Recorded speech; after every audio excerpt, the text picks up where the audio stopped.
నాటోలో సభ్యదేశమైన Poland గగనతలంలోకి Russia drone ప్రవేశించడం ఉద్రిక్తతలకు తావిచ్చింది. వెంటనే అప్రమత్తమైన పోలాండ్ గగనతల రక్షణ వ్యవస్థలు రష్యన్ డ్రోన్ను కూల్చివేశాయి.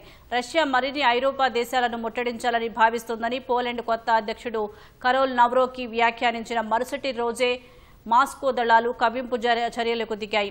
ఘటన తర్వాత అత్యవసర సైనిక కార్యకలాపాలు ప్రారంభించిన పోలీస్ ఆర్మీ వార్సాలోని చోపిన్ ఎయిర్పోర్టు సహా 4 విమానాశ్రయాలను మూసివేసింది. సైనిక కార్యకలాపాలు కొనసాగుతున్నందున 3 రీజియన్లలోని ప్రజలు ఇళ్ల నుంచి బయటకు రావద్దని హెచ్చరించింది. సమాచారాన్ని నాటోకి చేరవేసినట్లు తెలిపింది. ఉక్రెయిన్పై యుద్ధం ప్రారంభమైనప్పటి నుంచి అంతర్జాతీయ చట్టాల్ని రష్యా ఉల్లంఘిస్తూ తరచూ తమ గగనతలంలోకి డ్రోన్లను పంపి కవ్విస్తోందని పోలాండ్ ఆరోపించింది.